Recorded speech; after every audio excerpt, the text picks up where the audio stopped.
আসসালামু আলাইকুম। আজকে আমি আপনাদের সাথে শেয়ার করতে যাচ্ছি একদম ঝাল ঝাল মজাদার আর রেস্টুরেন্ট স্টাইলের গরুর মাংস রেসিপি। এই রেসিপিটি গরম ভাত, পোলাও, খিচুড়ি বা পরোটার সঙ্গে খেতে অসাধারণ লাগে। চলেন ভিডিওটি শুরু করি। এখানে আমি 1 কেজি গরুর মাংস খুব ভালোভাবে ধুয়ে পানি ঝরিয়ে রেখেছিলাম। এখন আমি মাংসগুলো ম্যারিনেট করব।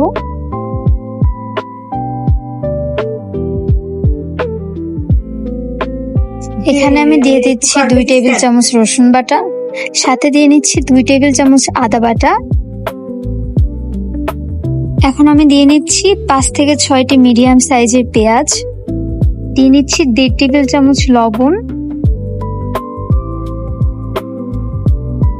1.5 টেবিল চামচ শুকনো মরিচের গুঁড়া, ঝালটা আপনাদের পছন্দ মতো দিয়ে নিতে পারেন, বাড়িয়ে অথবা কমিয়ে। জিরা গুঁড়া দিয়ে দিচ্ছি 1 টেবিল চামচ, ধনিয়ার গুঁড়া দিয়ে দিচ্ছি 1 টেবিল চামচ, হলুদ দিয়ে নিচ্ছি 1 টেবিল চামচ, কয়েকটা গোটা গরম মশলা দিয়ে নিচ্ছি এখানে, তেল দিয়ে নিচ্ছি 1 কাপ। এখন আমি সবগুলো উপকরণকে খুব ভালোভাবে মাখিয়ে নিব।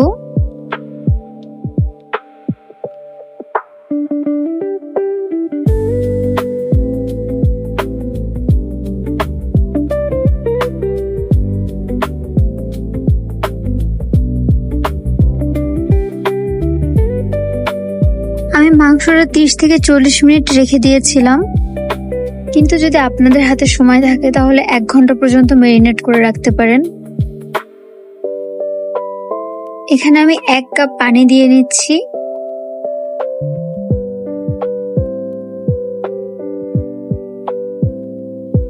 বলক আসলে আমি মিডিয়াম আঁচে রেখে দিব।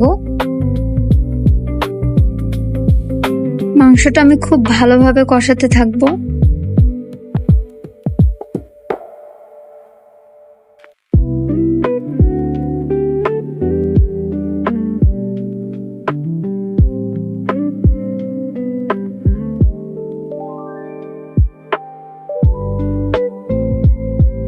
আমি আর কোনো এক্সট্রা পানি ইউজ করিনি, এই পানিতে মাংসটা খুব ভালোভাবে কষাবো। খুব সুন্দর একটা কালার চলে এসেছে।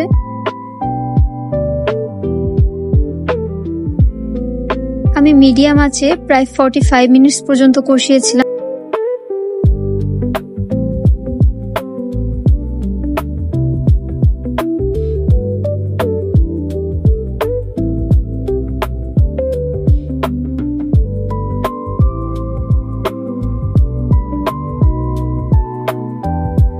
এখানে আমি 2 কাপ ফুটন্ত গরম পানি নিয়ে নিচ্ছি। এরপরে আমি আরো 45 মিনিট পর্যন্ত মাংসটি ফুটিয়েছিলাম। নামানোর কিছুক্ষণ আগে 1/2 টেবিল চামচ গরম মশলা ইউজ করেছি। তৈরি হয়ে গেল ঝাল ঝাল গরু মাংস ভুনা রেসিপি।